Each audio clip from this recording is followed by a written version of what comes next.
to the History Slam podcast from ActiveHistory.ca. Here's your host, Sean Graham. Thank you, Adam. Welcome to the History Slam, everybody. I am Sean Graham, coming at you today nearly live, and we are in Ottawa, Ontario, at the Canadian War Museum. We've been set up in a very lovely boardroom here by our good friend Andrew Birch, and we're here talking about, ironically enough, in the Canadian War Museum, the American Civil War. We're here with Professor Emeritus from the University of Guelph, Richard Reid, who has written a book entitled African Canadians in Union Blue, Volunteering for the Cause in the Civil War. Welcome to the show. Thank you very much. I'm very excited to have you here to talk about this book, because the American Civil War, I mean, I think it gets taught a little bit in Canadian survey courses. I mean, I know in my survey courses we got a little bit, but I don't think it's something that a lot of people know much about other than the basic war over slavery. But yes, it doesn't show up very much in, say, Canadian texts, unless you're trying to relate it to Confederation later on. Right. But I think as there's been a growing interest in work on African Canadians, the war may come more into a discussion in Canadian history. Mm. And we should point out, this isn't the first time that you've written about the Civil War. You have another book which was entitled Freedom from Themselves, North Carolina's Black Soldiers in the Civil War Era. And you have another book which follows a white surgeon in a black regiment in the Civil War. Yes. So obviously a lot of experience with the mid-19th century. Yes, and when I retired, I decided I wanted to do a book that let me do more of my research back in Canada. Mm-hmm. In fact, I probably did most of it still in the National Archives, but it was nice to come back to Canada. Mm-hmm. So the book of African Canadians in Union Blue, what is the methodology for this? How do you find these guys who are Canadians? Because obviously Canada doesn't exist officially as a nation state as we understand it now during the American Civil War. Were there barriers in place in Canada East and West that tried to prevent these guys from going, or how did they find their way down into the Union Army? Yeah. Let me take that in three stages. First, it is possible to identify fairly accurately black volunteers who came from one of the British North American colonies, because each of the regiments carries a very large regimental descriptive books in which they write information down on every single soldier in the regiment. And it includes age and height and eye and hair color, complexion, things you could use to capture deserters, occupation, and place of birth. So when you go through these descriptive records, and there are 166 black regiments, so it's a tedious process, you can find where they've written in under place of birth, Nova Scotia, Canada. Presumably that means Canada West. Sometimes it'll be Canada East. Sometimes it will give the city or the town. So you could go through and make up a list of the individuals, which is essentially what I did, and then use those names and individuals to link to other kinds of records. There are reasons why some of the volunteers might lie about some of this information, which I discuss. But you get a pretty good estimation of the total numbers. What I found, much to my surprise, was that there were a strikingly large number of African Canadians who served, black British North Americans. Yeah. I may simply use Canadian instead of British North America. It's shorter. It's shorthand. Yeah. I found in both the Army and the Navy at least 1,180 people who gave their place of birth as one of the provinces. 352 in the Navy, and 825 or 35, whatever it makes to add up, in the Army. And that was just the people who gave Canada as the place of birth. There would be another big chunk, because in the province of Canada West, what's now Ontario, the black population that gave their place of birth as a state in the United States in the 1860 census was 57%. Okay. So if young black men from that segment of the population enlisted at the same rate as African Canadians, then that would have been about another 1,200. Okay. So the total number might have been 2,400. Okay. Now, it's easier for me to be fairly reliable about African Canadians or Black British North Americans. Nativity becomes a much more difficult thing if you want to do a study of white British North American volunteers, because all that you get in these descriptive records is place of birth. And by 1860, you have, 250,000 white migrants who have moved to the States. Right. Presumably a high percentage of them on a permanent basis. So how would they have self-identified? Okay.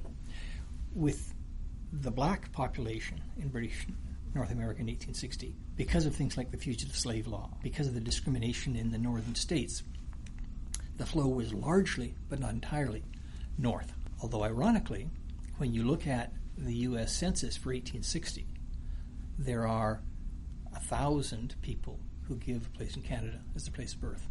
So there was still movement, even despite what we often think of as a one-way movement.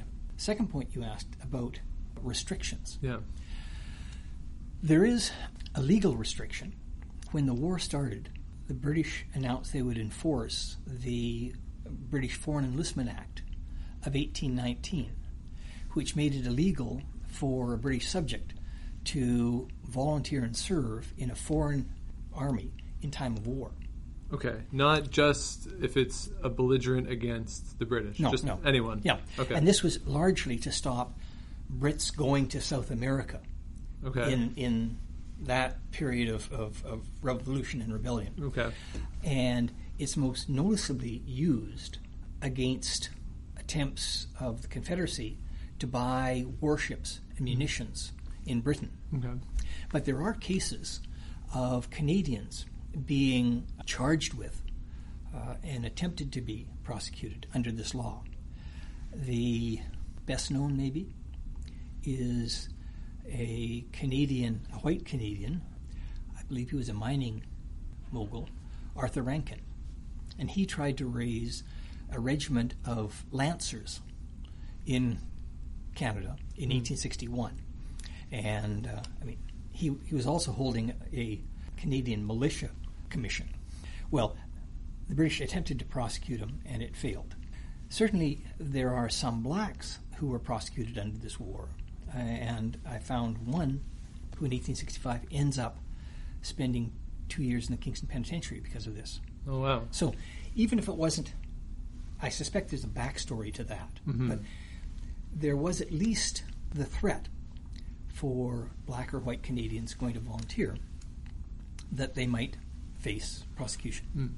So I'm wondering then, if you found these 2,400 people who are going down, who are they? Is there a theme, or is there certain traits that they all have? Because I think the assumption that a lot of people would have is that a lot of these guys are former slaves or descendants of former slaves who are American slaves, because there was slavery in Canada, as we know, but either former American slaves themselves, descendants of former American slaves who feel as though they have a personal stake in what's going on in the United States. Is that accurate, or is there other motivations for them? I think there's some other motivations, and part of that is accurate. One of the things that I found quite striking is that the turnout from Canada West was higher than any other province. Okay. To get some kind of standard, I used a percentage of the number of volunteers by the total black population.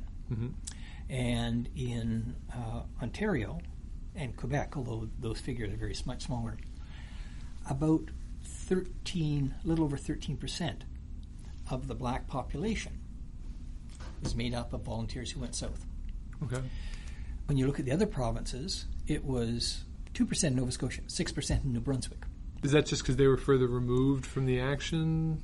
Well, I think that's because, at least what I would argue, is the black population in Canada West was much more of a transnational population. Okay. For some of the things you talked about at the start.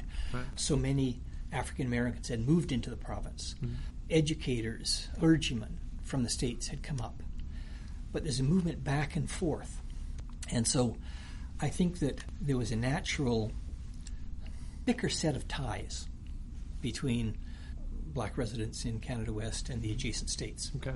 But having said that, the appeal of a war against slavery resonates in all of the colonies, because even Prince Edward Island sent 2 soldiers and 3 sailors, or 3 sailors and 2 soldiers.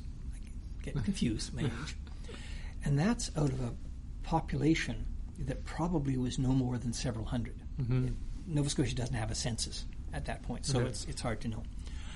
So, yes, there's a heavier appeal in those communities that were closest to the border or had more frequent exchanges. Mm-hmm. But even in a place that I think is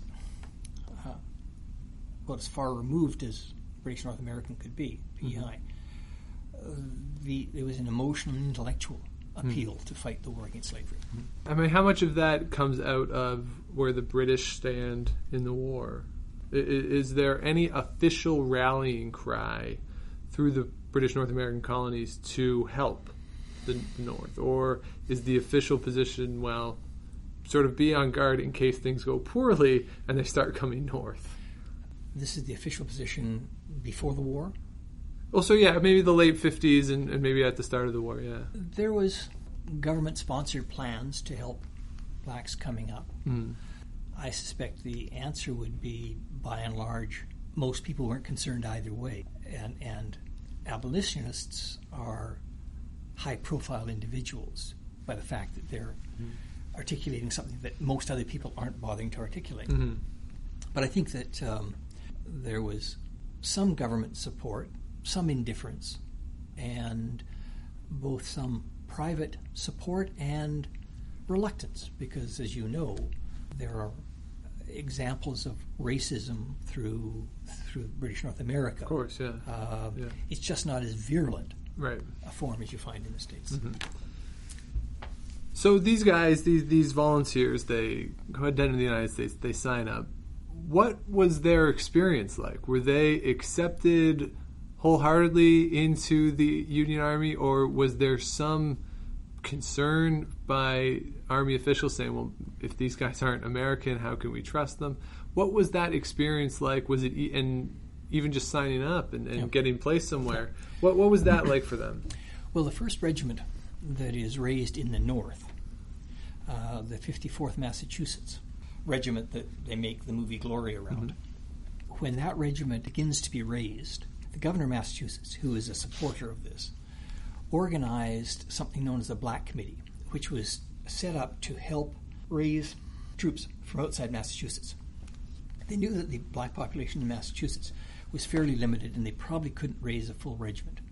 So Andrew and this Black Committee, made up primarily of white abolitionists, but incorporating prominent blacks scattered through the North who did much of the work on the ground.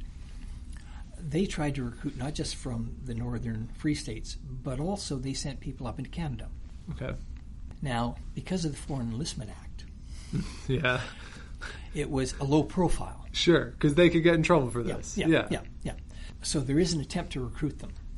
In terms of how they were looked at, what I found when I looked at the North Carolina soldiers, because one of these black Massachusetts regiments is sent to North Carolina to be, as the Brigadier General said, the nest egg for a brigade.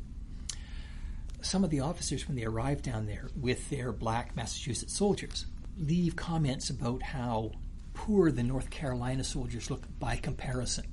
Oh.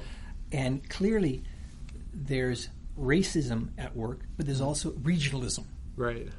And the belief that free northern blacks who haven't been scarred by slavery, Right. who are closer to one of us, make better soldiers, etc. And I think, although I haven't come across written testimony to this, that the blacks from British North America who go down and join the army would have been seen as a better type of soldier. Because certainly, and I tried to do a study of this, the black volunteers from Canada have a higher rate of promotion to corporals and sergeants than would seem the norm. Oh, wow.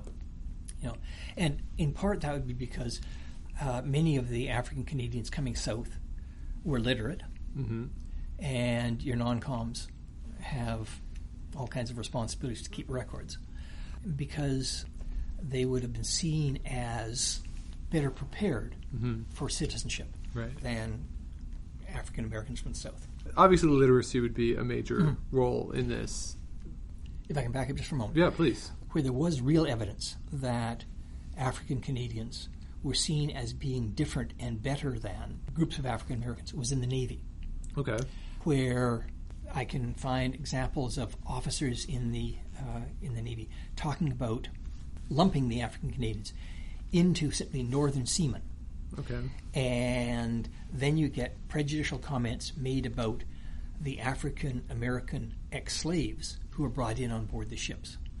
Groups that are called contraband, phrase used largely for escaped slaves in the South during the Civil War.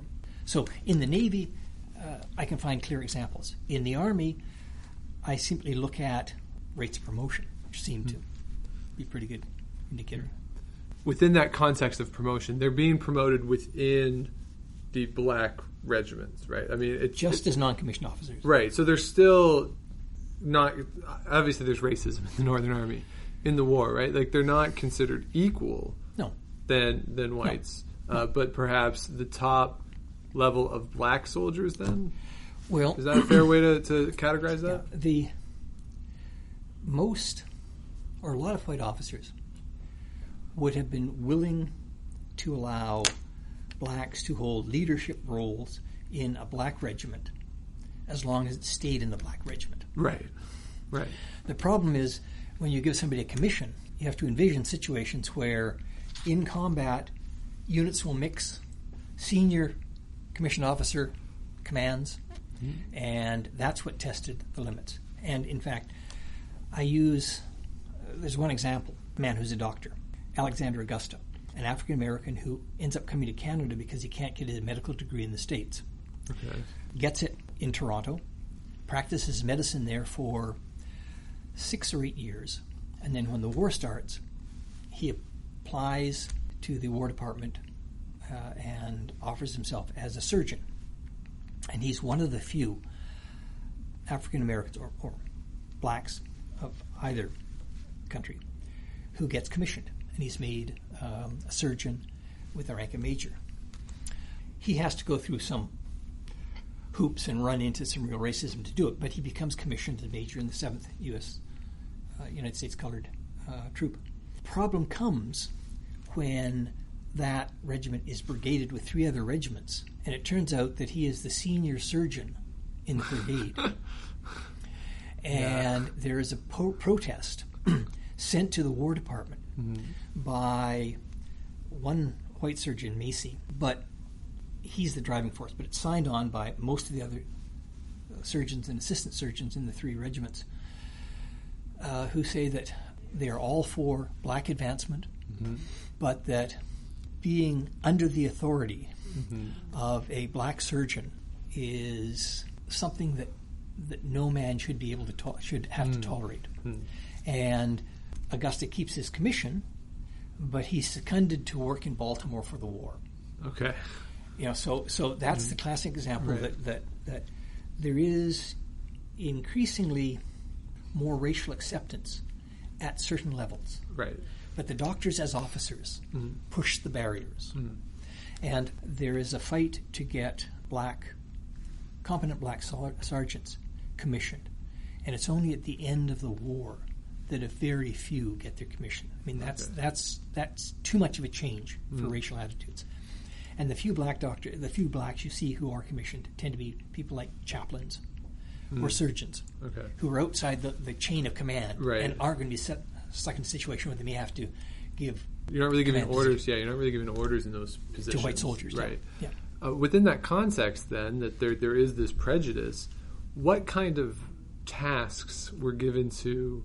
I don't know if tasks is the right word, but to black regiments. Were they generally given the, let's say, more the riskier ones, or maybe the more mundane ones? Yeah. Okay. So they weren't, because I would almost my thought would be, given that there's this prejudice, if you're going into a battle where you figure the front line might not do so well, maybe have those guys be your first push and just sort of see what the defense is. But if that's not the case, if they're doing more mundane things, then... Well, the danger, of course, is once you go into combat, things shift, people relocate, and you want to be sure that the units on either side of you are units you can trust. Right. One of the things that I'd like to emphasize in this book is that through the Civil War, there is a change in attitudes towards the competence of the blacks and their proper role. They go a long way, they still have a long way to go. When the war breaks out in 1861, African Americans come forward and want to enlist, and they're told, no, it's a white man's war. There will be no black soldier. In January 63, Lincoln, in his final Emancipation Proclamation, opens the door for using black soldiers. And before the war is over, you have about 180,000 black soldiers, about 10% of the army by that point. In between, the law that's passed that gives Lincoln the legal authority to raise black soldiers is something called the Militia Act. And it reversed half-century and more rule that blacks could not serve in the federal army. But the Militia Act assumed that if blacks were used in the army, they'd be used as laborers. Okay. And they set the pay wage for any black being used at $10, which was the wage of a laborer. That's going to cause all kinds of problems after 63 in the unequal pay dispute. So, no blacks in the army, blacks in the armies as laborers, blacks in the army regular units in just 2 years. When, in the summer of 63, when blacks are organized and begin to be shipped forward, they complain, and their officers complain, that they're asked to do a disproportionate amount of the fatigue work. Some are assigned to set up camps for white regiments. Many are stuck in garrison positions. Some are used essentially as teamsters to help offload and load goods. And that's in part why Colonel Shaw of the 54th asks to be allowed to attack Wagner and other supporters and leaders of black troops asked to be put into combat situations. It's only through 64, that increasingly the black soldiers are used like other regiments. So it's progress, and you can find areas where the racism remains, where they're kept in back situations, and other areas where they're trusted. Now you've studied obviously black soldiers in the Carolinas. Yep. And presumably a lot of those guys would have been in the Confederate Army. Not the black soldiers. But were there not black regiments in the Confederate Army of slaves? I'm just wondering if there's a comparison of experience between blacks in the Confederacy and blacks in the Union. There are two examples on the shoulder of the war. Okay. One is in Louisiana. In Louisiana, shortly after the war starts, there are 3 regiments, the Louisiana Native Guard, militia units made up of black officers and black enlistment men. I don't think they are ever armed. Okay. But they are a public relations coup for the Confederacy. Right. And they reflect a different environment in Louisiana. Many of the black officers who serve in the Louisiana Native Guards are well-educated, wealthy, light-skinned mulattoes, gens de couleur, whose background goes to French and Spanish immigrants. Some of these men have gone to Europe for education, so they're unique. But before they could be armed, if they were ever going to be armed, the Union forces seized New Orleans. They later surface as a Union black regiment. The other case, as the war is clearly hitting an end which is disastrous for the Confederacy, there are increasingly some Confederate officials who talk about raising their own black troops, Lee being one of them. Clyburn is the first. But it's not until March and April 65, in the last months of the Confederacy, that they begin to raise some black soldiers. And it's only a start. They're never armed. The best we can see, they're never in any kind of combat. But it was a measure that the Confederates had decided that independence was more important than maintaining slavery. Right. Having said that, there's groups of neo-Confederates who talk about blacks serving in the Confederate Army. And really, when you look at the examples, they're blacks who serve the Confederate armies, body servants who go in, teamsters, people employed as pioneers, rather than being actual members of the army. So the actual task they're doing, though, may not be that different from what some of these Union regiments are doing. Especially in that first summer. In fairness to the War Department, cases where black units are being used simply to do the fatigue work for white units, they're ordered to stop that. I think it's because if you're going to have an army that is going to be effective, you have to make sure that all parts of it are interchangeable and effective. So I think that the Union Army is probably the most progressive institution where race is concerned through this period. But again, within that same context, and specifically with the Canadian guys, you mentioned a lot of whom are literate and are getting promoted. Did they leave any records? Is there anything there in which they are commenting on their experience during the war? Very little that I can find. Okay. And I don't know whether it's because they don't generate a lot of paper records. Presumably, they probably did. But whether those records were never valued enough that they were maintained. No archives. It's hard to imagine an archives in the late 19th century who are going to see that kind of collection as being important. Sure. You get some. The best known collection is Anderson Abbott, the black doctor from Toronto, who leaves a record. But if there's a really good source, I don't want to hear about it now. Yeah. The book's out. The book's out. The book's out. We're good. Somebody would just make me look bad. But because presumably the official, there wouldn't be much in the official accounts then of these guys, and anything that they might be writing to wives, kids, whatever. Yeah. Presumably, it gets read, and over time, it's in drawers, whatever, and it gets lost. Yeah. The source that gives you, I think, the best insight may be the pension records. Okay.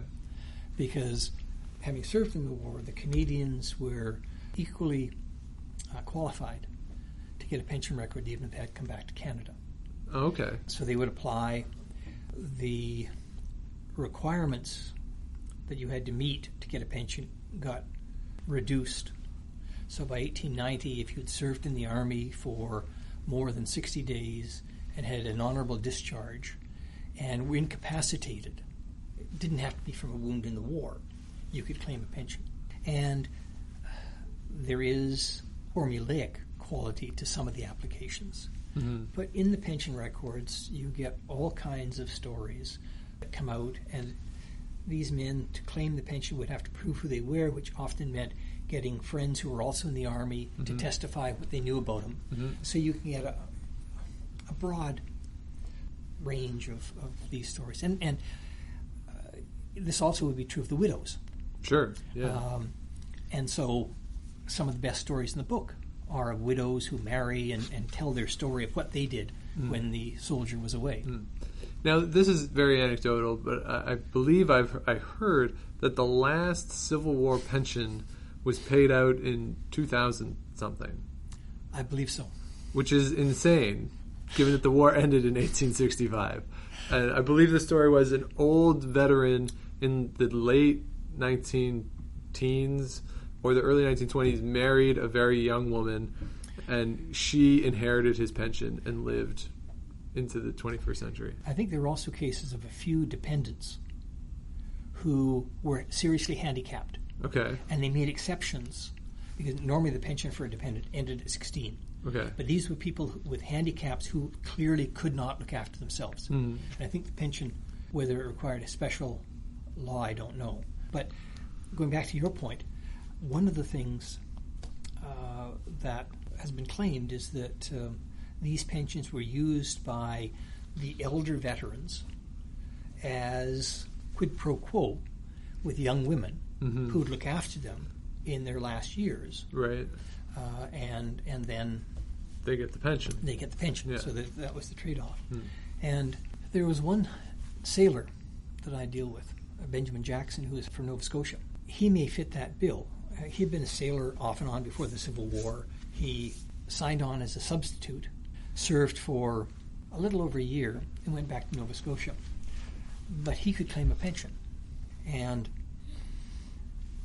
when his wife of some 40-odd years died, he remarried and died a few years later.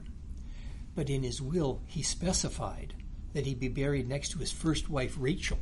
Okay. And there's no mention of the new wife? And so you wonder in a situation like that whether that's the kind of case that you're talking about. Right, yeah, sort of an arrangement where it's more on paper than it is anything else. And I that's fine. I'm really interested by the fact that the United States government didn't attempt to put any barriers on Canadians who had served in terms of getting pensions. Because it just strikes me as something that would have happened. Saying, why should the United States go? Now the war is over. We've gotten what we need out of you. You're going to go live in Canada. Good luck. Well, there was, in fact, in I think it was 1895, an attempt to enforce a law that foreigners who served in the army and who were living outside the country couldn't claim a pension. Okay. But that, I think, was repealed 5 years later. Now, part of the reason they may have raised that was that the issuing of pensions became a political issue. On one hand, it seemed the least the nation could do for the people who had given so much to keep it. Sure. On the other hand, the Republican Party used it for the expression waving the bloody shirt. Right. It was a way of, some argued, keeping a voter bloc as allies. So there were, and the amount of money that went into pensions was a big chunk of the total government expenditures. So I think that it comes up in that context that don't let the foreigners have it was easier to try to get past than take a pension away from a living in America. Sure. But I haven't found the date for it, but talking to other people who've worked in these pension forms, they thought that was repealed. Okay. What was the reaction back in Canada? So these guys, they go fight. Presumably, a lot of them who survived the war come home. How are they received once they come back? Now they got these pensions, and then they're coming back home. Is there a welcoming party? Are people excited for them? Or is there indifference? Or what is the reaction for these guys when they come back? I don't know. Okay. And I'll try to explain why I don't know. Yeah. The vast majority of the soldiers, black soldiers who served, had given their occupations as laborer, farm worker, farmers, a few were tradesmen. So they come from a hard-scrabble background. And when they came back, I'm sure that in the Buxton community, they were welcomed. In Chatham, they were welcomed. But the larger society largely ignores that. Okay. Having said that, in Hamilton, for a long time, the Grand Army of the Republic celebrated Decoration Day by laying wreaths of flowers at the grave of men who had served in the Union Army and had come back to Canada.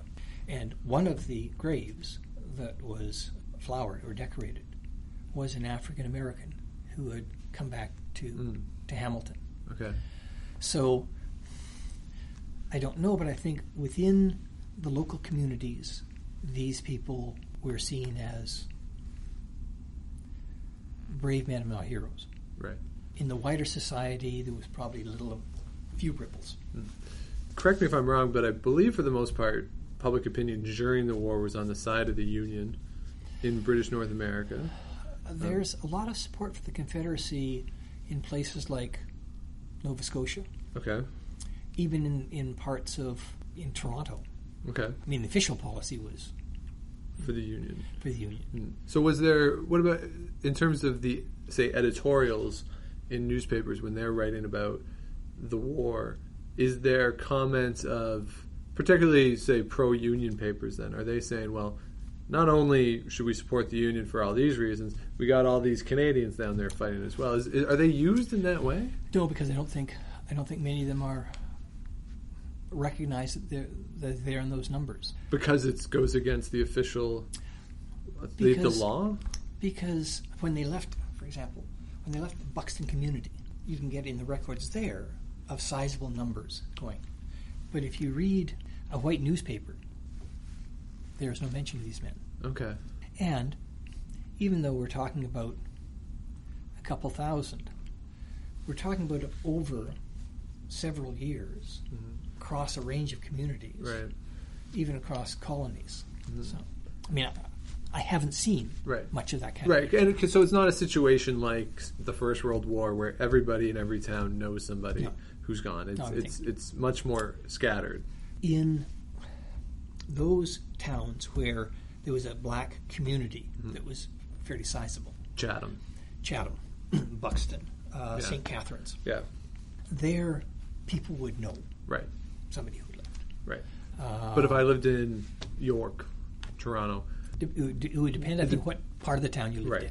Right. And since there wasn't a lot of exchange between white Torontonians and black Torontonians, except in specific locations, they probably were less aware of it. Right. So if I'm the editor of, say, the Toronto Telegram, I live in my world, I probably don't... there's a chance I don't know anybody. Why would I write about it? I mean, there probably were 40,000 white Canadians serving in the Army.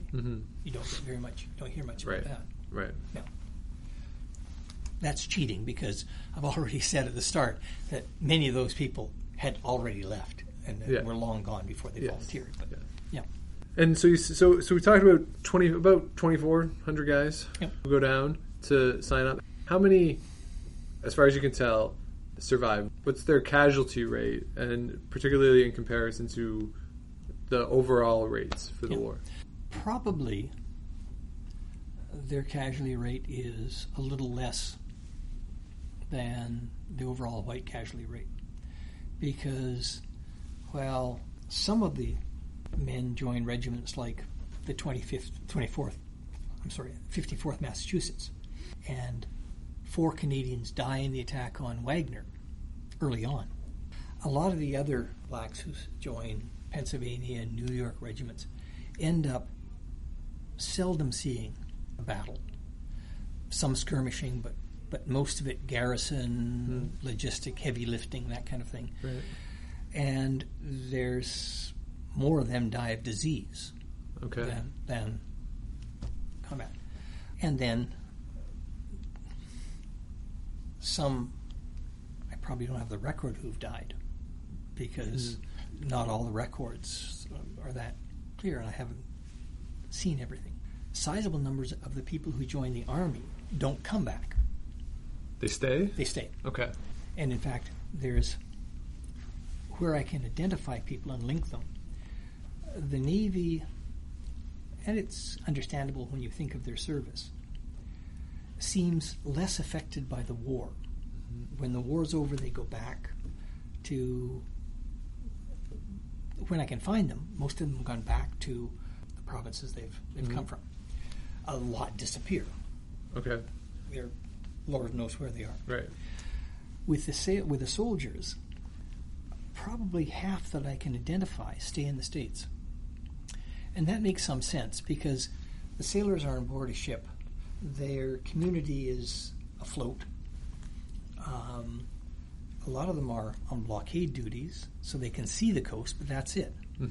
Whereas the soldiers go down and join American black regiments, mess with African Americans, develop friendships. They walk across huge chunks of America. They meet African American females.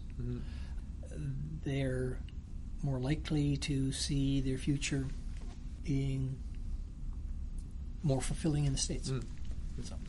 So because of that, is there much of a legacy of these guys in this country? Not so much in terms of, well, maybe in terms of memory over time and how they're remembered, if at all, officially, but even while they were still alive, did they have like a veterans association? Did they have something to sort of keep their story alive while they were alive? When the war is over, a lot of these soldiers, white and black, joined the Grand Army of the Republic, a fraternal organization. You had to serve in one of the branches for 60 days and have an honorable discharge. And one of the most recent books on the Grand Army of the Republic, The One Cause, by Barbara Gannon, argues that the Grand Army of the Republic was the most progressive institution in terms of its relationship with blacks. A lot of the posts were integrated. In some places where the posts weren't integrated, it was because in North Carolina, for example, it's hard to find white Union veterans. Yes. But in Toronto, for example, there was a Grand Army of the Republic that had at least four black veterans in it. So many of these men maintained ties that way. The other thing that happens is when the war's over, with the ending of slavery, with the improvement of race relationships in the States, you tend to get a movement out of Canada by both African Americans and African Canadians into the northern U.S., seeking the same kind of things that 250,000 Canadians were looking when they left the United States in Canada before 1860. Right. You know, greater opportunities of various kinds. And I mean, there's, like you say, there's relationships that are built over time, and even there are relationships even that would predate the war that were transnational. And those familial ties that still exist. So it makes sense. I'll go way back to before the war. There was something I came across with that I thought made a really great study of this transnational nature. I was looking at Ypsilanti.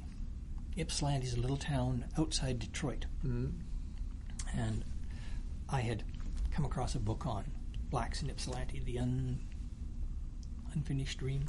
And in 1860, Ypsilanti had a black population of about 260. And of that 260, 55 had been born in Canada. Oh, wow. And the classic pattern in this, where often a mother and father, or the heads of the family, born in North Carolina or Virginia, presumably slave states.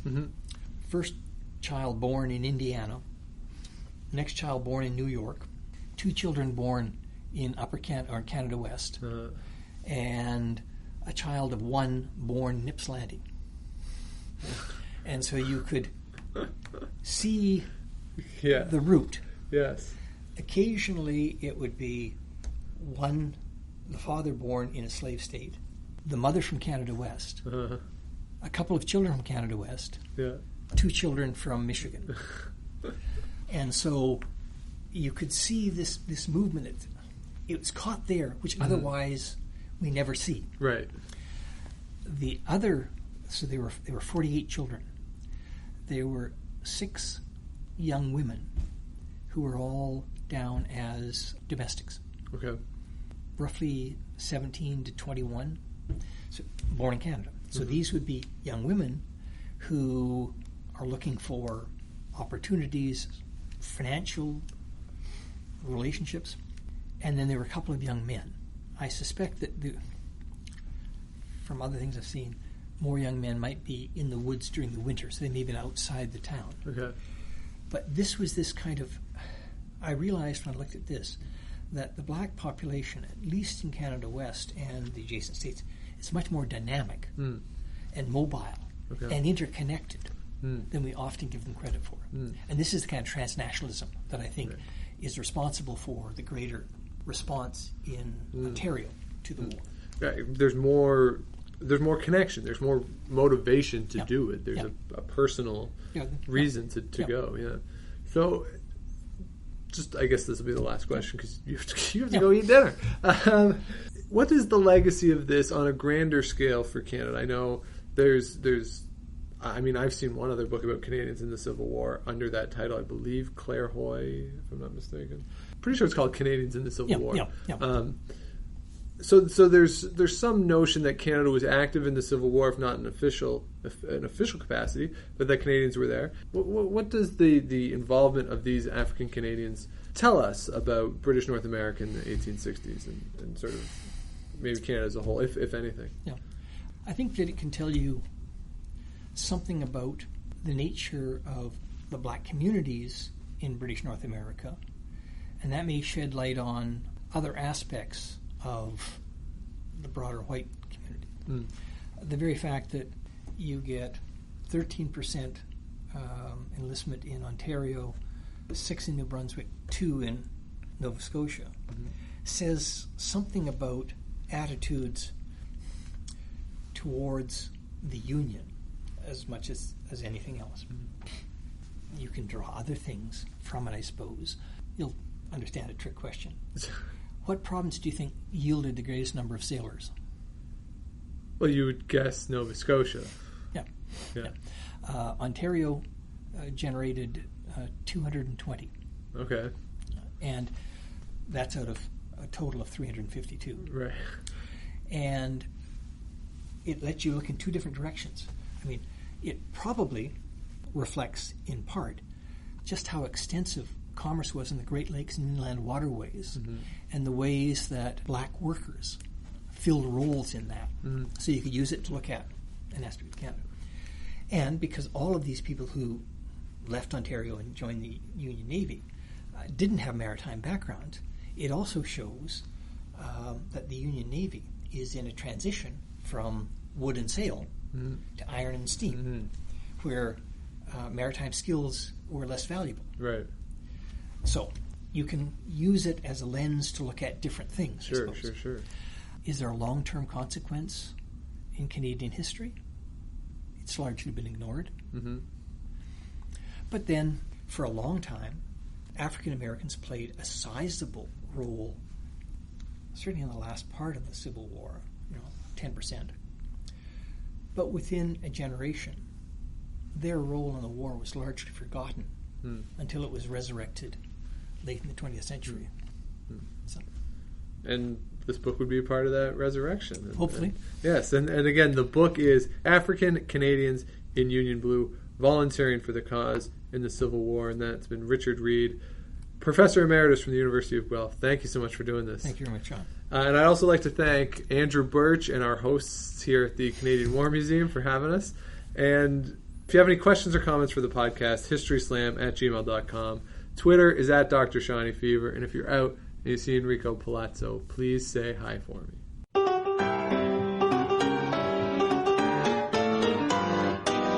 Thanks for listening to the History Slam podcast. Be sure to check out Active History for more features, articles, and be sure to subscribe on iTunes.